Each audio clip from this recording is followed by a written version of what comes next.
On July 1981, in Birmingham, England, a 24-year-old mother of two named Nova Welsh vanished without a trace.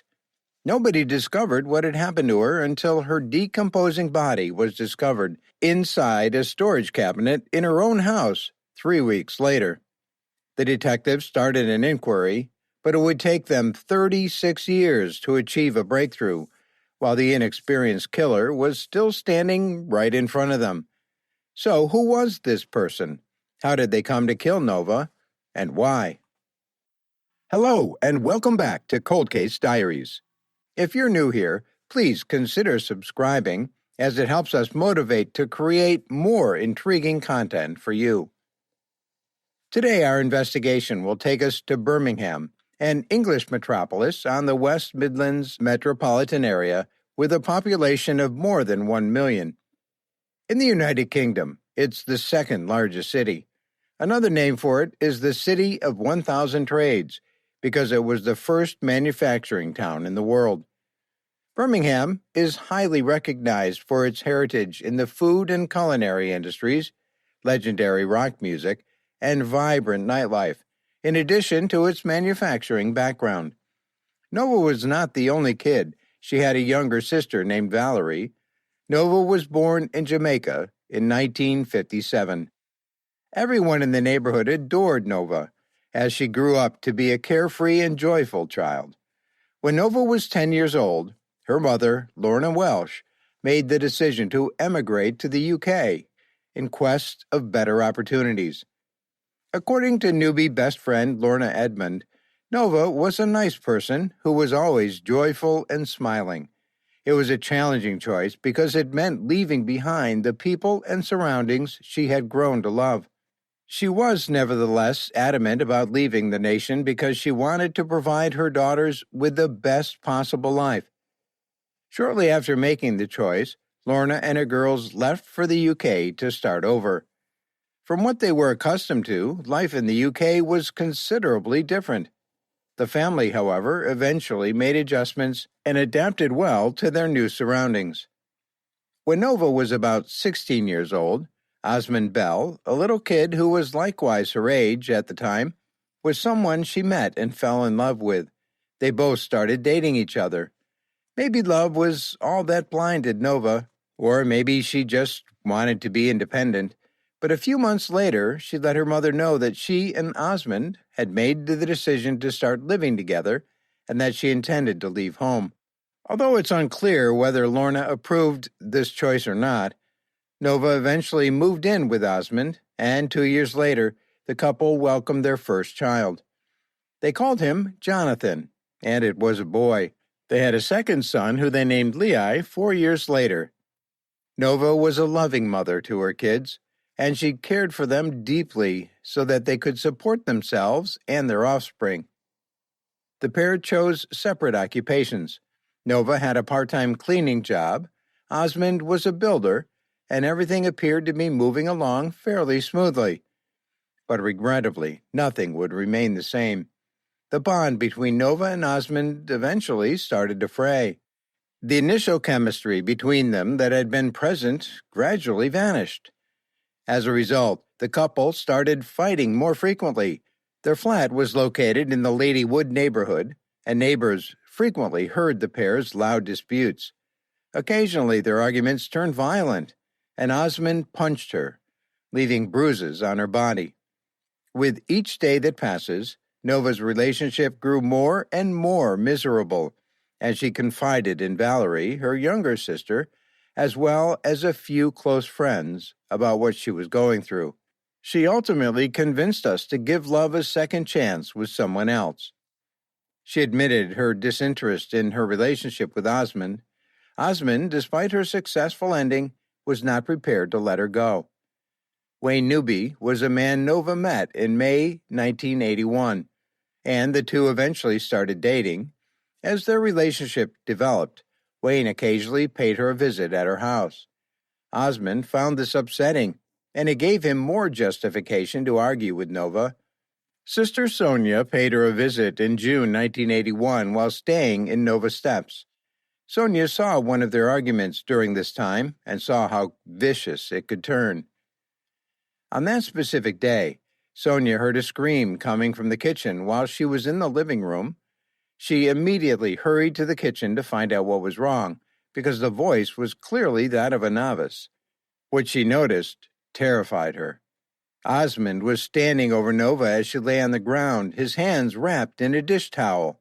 Sonia made it plain she was going to call the police in the moments that followed, but Osmond tried to talk her out of it. Later, when the police officers showed up at the residence, when they inquired as to what had occurred, Nova was the one to respond. They were informed about her and Osmond's argument and her request for him to leave the house. She never told authorities that the real cause of the argument the night before was because she had gone out, and Osmond had not been happy about it. When she returned from her outing, he had confronted her, and things had gotten worse from there, with him grabbing her by the neck and attempting to choke her. Officers moved to where Osmond was and spoke with him once Nova finished talking. He left the house without arguing, and after packing his things, Nova felt a sense of relaxation and knew that from that point forward things would get less intense. She was accurate. She was free to spend more time with her lover Wayne, as Osmond was gone now, and she didn't have to worry about running into an irate. She was happy overall and had more occasion to laugh. Nova's happiness, however, would not last long in the end. Jonathan and Leah were taken by their mother, Nova, to remain with their father, Osmond, on July 24, 1981. She did not want to leave her two sons home alone because she had previously planned to go dancing with Wayne and a few of her friends. In addition to this, she thought that taking them over would be a wonderful opportunity for the boys to strengthen their relationship with their father after she had dropped them off at the Osmonds' house. She felt like a teenager in love once more with Wayne, and they were in the club. She had already made up her mind to leave the club. Darkness had already descended. Before departing for her apartment, she said farewell to Wayne and their other friends. None of them would ever again see her alive after that. The following morning, July 25, 1981, Nova's next-door neighbors, Carmen and Wendell Turner, who lived in the apartment below hers, were awakened by a disturbance emanating from Nova's apartment above. It was the recognizable sound of an argument, which they had heard many times before. The current instance, all they could hear was Nova sobbing. On the same evening, nearly 7 hours later, at around 12:30 a.m., Carmen and Wendell heard a loud bang from above. As they wondered what or who could have made such a noise in the middle of the night, a second bang was heard. A neighbor saw Nova and would later report to the police that she appeared visibly upset about something. One in particular sounded like a door being kicked. Wendell and Carmen kept listening for further sound, but it never arrived without any more commotion. They dozed off and didn't give the noise they had just heard much thought until much later. Monday, July 27, 1981, saw Birmingham people going about their normal lives. Nova, however, did not show up for work that day or the following day. Nobody noticed her or knew where she was. In that period, Lorna, Nova's mother, and Valerie, Nova's sister, had relocated permanently to Miami, Florida, from the United Kingdom. They also hoped that Nova would eventually come along with her two kids. When they arrived in Miami, they tried to contact Nova, but were unsuccessful. They were alarmed by this. They were attempting to get in touch with her to let her know we had landed safely, but we were never able to receive a response, Valerie Welsh said. One of the first people to discover Nova was missing was her best friend Lorna. Lorna understood that her friend's refusal to answer the phone and prolonged absence were uncharacteristic of her. However, she's convinced that everything that was occurring had a real purpose. After careful consideration, she decided to visit Nova to find out what was happening. Arriving at Nova's flat, no matter how loudly she pounded or yelled Nova's name, she was unable to enter since the door was locked. She thought it was really unusual and questioned whether her acquaintance had left the country secretly. But something else caught her eye and alerted her to the fact that not everything was as it seemed. On the line were some garments that Nova had just finished washing. It was uncharacteristic of Nova to hang her dry clothing outside. Furthermore, Lorna was well aware of this. To allay her anxieties, and as a final option, she contacted Osmond, and he responded by saying that he had not seen her and that their 2 children were with him. Following this, Lorna reported her friend missing at the police station. This occurred on August 9, 1981, 2 weeks after Nova vanished mysteriously. Police officers started looking for her right away. Her close friends were contacted, but none of them remembered seeing her. Osmond was also contacted and questioned about when he last saw her and why he hadn't reported her missing sooner. Osmond responded by saying that he believed she had left with her new partner or traveled to America with her family. The 12th of August, 1981, Lorna discovered a letter in her mailbox 3 days after she reported Nova missing. She initially believed it to be from a relative. She understood she was mistaken after opening the seal and reading the contents. The letter claimed that the author's partner had witnessed Nova fighting with the man she had been out with just before she vanished. Lorna was perplexed, since she had no idea who had written the letter because the author had decided to stay anonymous, but she could tell from what she had read that the author was a female. The letter alleges that the man grabbed and hit Nova. Lorna didn't spend any time presenting the letter to the police. Following a review of the letter, officers concentrate on Wayne because he was the person Nova had been dating prior to going missing. When questioned, Wayne claims he had no idea where Nova was or had gone. The police were contacted by Nova's neighbor on August 18, 1981, to investigate a bad smell that permeated the entire house. Nobody was entirely sure what was odorous, but it was extremely unpleasant and uncomfortable for everyone. When police officers arrived at the scene, they soon discovered that Nova's apartment upstairs was where the scent was worst. Once they arrived, they quickly broke down the door after realizing it was locked. The officers raised their palms to their noses and winced in distaste as they started their hunt for the source of the smell, which became more overpowering as they entered the residence. The home was in disorder, and the furnishings were covered in dust. On the ceiling, there were cobwebs to be seen. This demonstrated that nobody had been residing in the home for a while. The apartment had stairs, and beneath them was a cupboard. Officers noticed that the fragrance was particularly strong in one area of the residence, which drew their attention.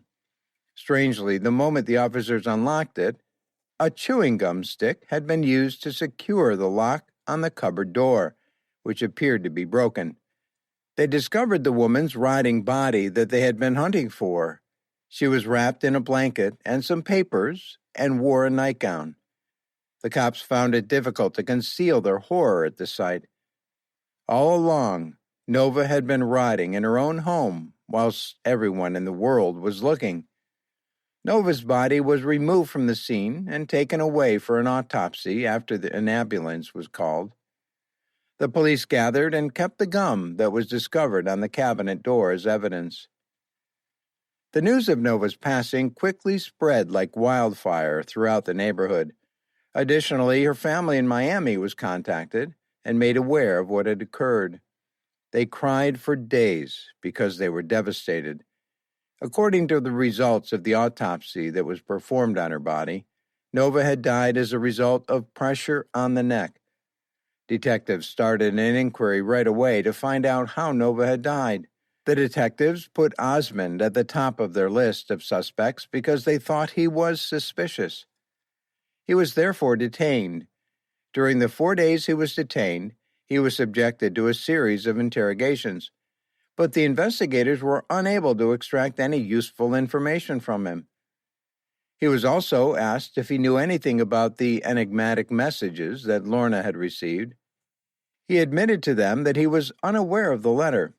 He was permitted to leave the station because there was no longer a need to keep him there. Detectives kept looking into Nova's death after this, and even went so far as to query the public for information. However, they received nothing, and the case was closed. Soon after, Nova was laid to rest, and life continued. But her family continued to feel the pain she caused by passing away. They pondered her murder for a very long time. As time passed, the field of forensic science evolved. Complex DNA procedures that were unthinkable at the time of Nova's death became feasible because of technological advancements. Detectives made the decision to re-examine the case in 2014. This time, their attention was drawn to the chewing gum that had been used to seal the cabinet where Nova's body had been discovered. The detectives were confident that the gum would contain the DNA of whoever had used it to hold the cupboard door in place because it had been preserved over the years. They assumed that whoever it was probably responsible for killing Nova. Soon after they underwent the test, DNA was obtained. Further examination revealed that it was a match for none other than Osmond. DNA testing was conducted on more than just the gum.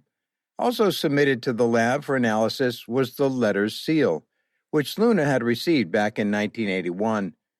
DNA from Osmond was also discovered on it. This could only suggest that he wrote the letter to deflect attention from himself.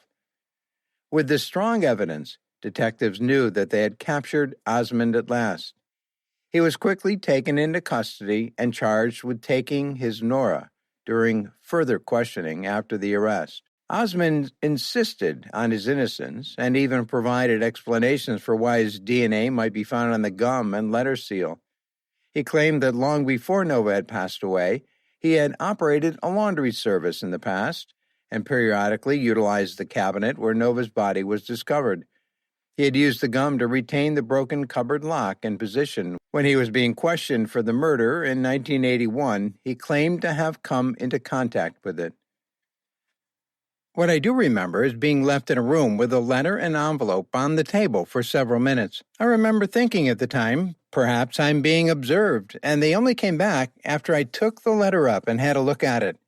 I read it and left it on the table.